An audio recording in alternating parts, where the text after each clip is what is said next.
இப்படி இதன் குரு உண்மை கொலமிகு கரியடு வடிகொடு தன்னதடி வழிபடும் அவருடைய கடி கணபதி வர அருளில் மிகக்கூடிய வடிவினர் பயில் வழி வளமுறைகிறையே 13/7/2025 ஞாயிற்றுக்கிழமை சுமார் 9:36 மணி அளவில் நீதிமான இருக்கக்கூடிய சனீஸ்வரர் வக்கரம் பெறுகின்றார் மீன ராசியில் 13/7/2025 டு 28/11/2025 ஆக 138 நாள். இந்த 138 நாளும் எப்படி எல்லாம் இருக்கும்? கன்னி ராசி காலபுருஷனுக்கு 6. கன்னி ராசி கண்டிப்பாக ஒரு சேர்க்கை நன்றாக இருக்க வேண்டும். சேர்க்கை நன்றாக இருந்தால் வாழ்க்கை நன்றாக இருக்கும். சேர்க்கை நன்றாக இருந்தால் வாழ்க்கை நன்றாக இருக்கும். அது மட்டுமல்ல, எதையும் மதிக்காதவரிடத்தில் எதையும் கொடுக்கக்கூடாது. நமக்கு யாரு நம்மளை தேடி வர்றாங்க, ஏன்னா நீங்க எல்லாத்துக்கும் வெகுளியா இருக்கக்கூடியவர்கள், எல்லாத்தையும் தேடக்கூடியவர்கள், எல்லாத்தையும் பார்க்கக்கூடியவங்க. என்னதான் செய்ய போறோம், இந்த நாகரிகத்தை உலகத்துல நம்ம என்ன செய்யணும், நம்ம என்ன செஞ்சா வாழ்க்கையில முன்னேற்றம் அடையணும் அப்படிங்கிற எண்ணங்கள் கூட உங்களுக்கு வராது. சாப்பிட்டோமா, இன்னைக்கு இருக்கிற வேலையை பார்த்தோமா போனோமா அவ்வளவுதான். சாப்பிட்டோமா வேலையை பார்த்தோமா போனோமா அவ்வளவுதான். அப்ப அந்த ஜென்ரல் மைனாரிட்டியில இருக்கிறீங்க. அப்படியே இருந்தா எப்படி இருக்கும்? உங்களுக்குன்னு ஒரு கிரிப் கன்னிராசிக்கு வேணும். ஏன்னா குரு நல்லா இருந்தது, இப்ப குரு பலம் நல்லா இருந்தது உங்களுக்கு கடந்த 2024.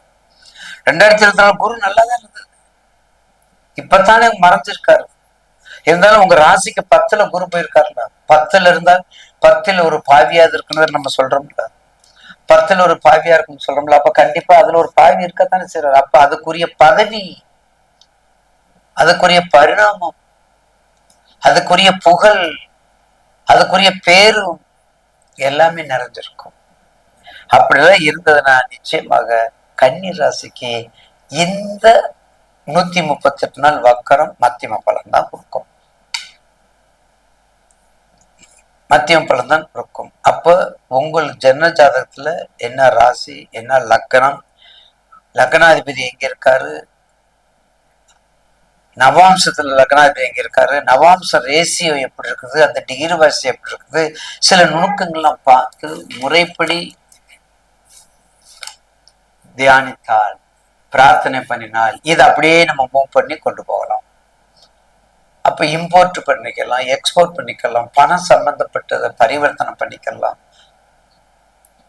வர்த்தகங்கள் சம்பந்தப்பட்டது, ஜவுளி சம்பந்தப்பட்டது எல்லாமே ஏஜென்ட்ஸ் மூலம். கன்னி ராசிக்கு ஒரு பீரியட் உண்டுங்க. என்ன செஞ்சாலும் ஒரு ஏஜென்சி மூலம் போனா அது அபிரிதமான லாபத்தை கொடுக்கும். அது வக்கரமோ உக்கிரமோ இல்ல சாரபலம் கம்மியோ இல்ல லக்னாதிபதி நீச்சமோ நீச்ச பலமோ அதெல்லாம் தேவையில்லை. அதாவது அந்த சாரத்தோட போகணும்.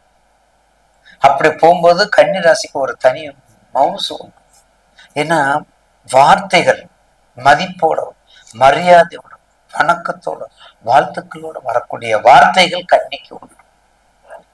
அதனாலதான் அதுக்கு அவ்வளவு சிறப்புன்னு சொல்றோம். குயிக்கா எதையும் புரிஞ்சுக்கிறாங்க, குயிக்கா எதையும் புரிஞ்சக்கூடிய தன்மை உண்டு. கன்னி இல்லையா? புதனுடைய ஆதிபத்தியம், ஜோசியர் தானாங்க, புதனுடைய ஆதிபத்தியம் தானத்தையா. உங்க ஜாதகத்தை வச்சுக்கிட்டு நீங்க பார்த்து அதை கணிச்சு கொண்டா நிச்சயமாக ஒரு நல்ல பலனை கொடுக்கும். கன்னிக்கு ஒரு நல்ல பலனை கொடுக்கும், அதுல மாற்று கருத்து அல்ல. மரகத பச்சை, மரகத லிங்கங்கள், திருக்கழுக்குன்றம், 4000 திவ்ய பிரபந்தம், பச்சை தீர்த்தம், வலம்புரி சங்க, திருக்கழுக்குன்றம் 12 வருஷத்துக்கு ஒருக்கா கரெக்டா வந்துடும். 12 வருஷத்துக்கு ஒருக்கா கரெக்டா சங்க அப்படியே வரும். சங்கருத்தது எங்க குலம், சங்கனாருக்கு ஏது குலம்ங்கிறது அந்த காலம். இப்ப அந்த கலியுகத்திலே அப்படியே வரும், அப்படியே வரும் அந்த சங்கம். அந்த காட்சியை பார்ப்பதற்கு 2 கண் பத்தாது, 2 கண் பத்தாது. அபூர்வமான நிகழ்வுல, அதிசயமான நிகழ்வுல, அருளோடும் பொருளோடும் கொடுக்கக்கூடிய திருக்கழுக்குன்றம் கரெக்டா 1 மணி யாரும் வர முடியாது. கரெக்டா கழுகு வந்துடும் பாருங்க. அன்னம் பாலிக்குங்கிற கரெக்டா கழுகு வந்து அன்னத்தை சாப்பிட்டு பாருங்க. அப்டேட் இப்ப வரையும் இருக்குது. அது மட்டும் இல்ல, நால்வர் பாடியது. நால்வர், அப்பர், சம்பந்தர், சுந்தரர், மாணிக்கவாசகர், நால்வரும் பாடியிருக்காங்க. நால்வர் பாடின தலங்கள் ரொம்ப கம்மி. அதனால அதையும் நீங்க பார்த்துக்கங்க, கண்டிப்பாக ஒரு சிறப்பாக அமையும்.